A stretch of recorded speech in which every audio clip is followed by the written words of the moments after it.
I'm Jeanne Kataoka, and I'm one of your licensed spiritual practitioners at Riverside Center for Spiritual Living. And Dinah Williams, our core council president, well, I'm not sure she's still president, but anyway, she's still on the core council, asked me to do a video on how to make origami cranes. Mike and my daughter and I made the ones that you see in the sanctuary. So I guess I'm deemed the expert because I've folded a few thousand of them. That's the tree in the sanctuary has 1,000 on it. So here we go. Take a square piece of paper. This is origami paper. You can order it from Amazon or Michael's, any place that has art supplies. It's perfectly square. I believe Dinah did a video on how to take a regular piece of paper and make it square.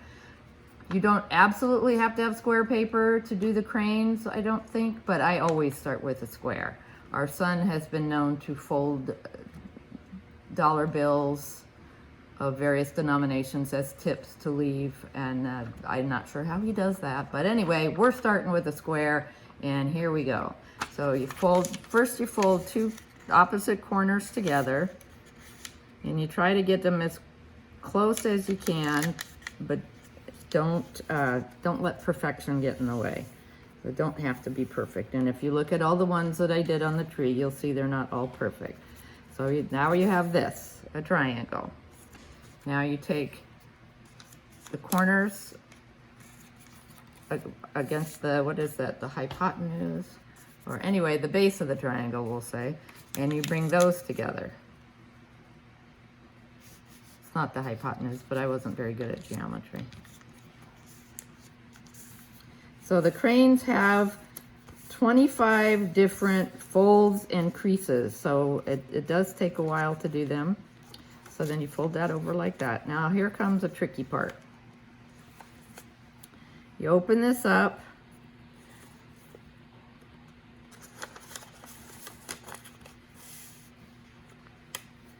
And then you bring those corners together like that. If you didn't quite get that, don't worry, because we have to do it the same thing on the other side. So I'm going to make that crease a little deeper.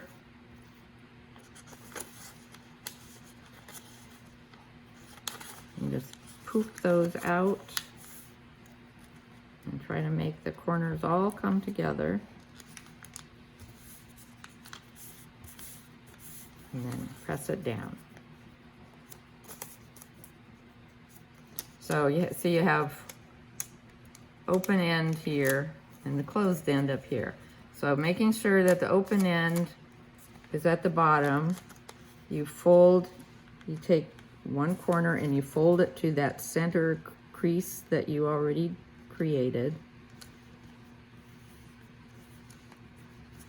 And you do that on the other side. Same thing, bring it to the center. And then you flip it over and do the same thing.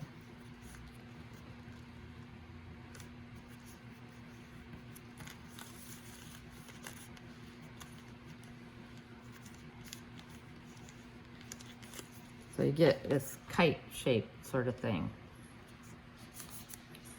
Now you crease this top point, you fold that down like right across the top of those folds. You fold it down that way.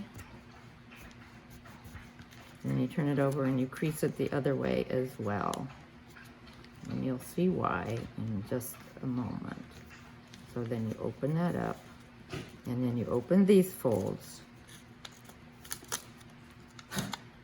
Then the creases that you just did, since we opened it up, fold that back.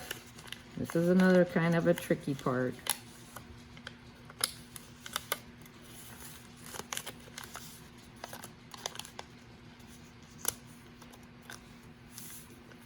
And then you turn it over, you unfold those creases that you made. You want to make that crease a little deeper, that's fine. Make it easier to open up this part.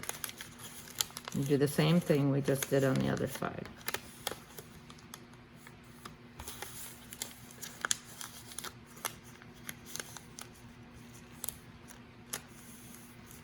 Okay, so then we get to the part, I call this the legs. Just, so then you take the outside edge and you fold it to the center again. Press that down.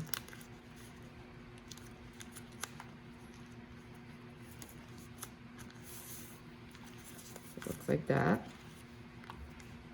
And you turn it over and you do the exact same thing on the other side.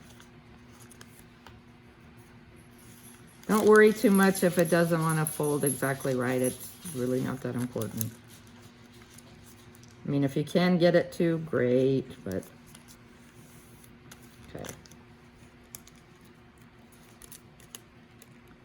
So then you take where you folded it and you fold it both to the center on each side. And then we get to the part that I like to think of as a fox or a coyote or a wolf or something.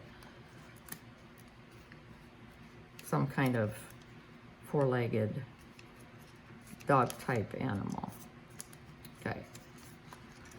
So then the part that makes the face of the four-legged dog type animal, there's that crease right there that we've made previously, and you fold that up that way, you turn it over and you fold that up that way. Then, kind of holding those two parts that you just folded up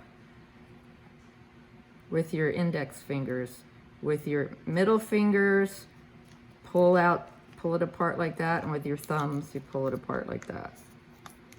And then you can crease that all again, flatten it out. And now, here comes the magic.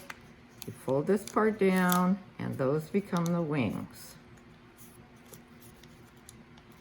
And if you're really careful, you can kind of pop out the body a little bit. You can see right there in the center, if you have strong enough paper.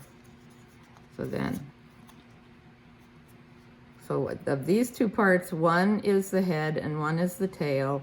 And if you fold enough of these, you'll realize sometimes, generally, one will be better than the other to make the head and the beak.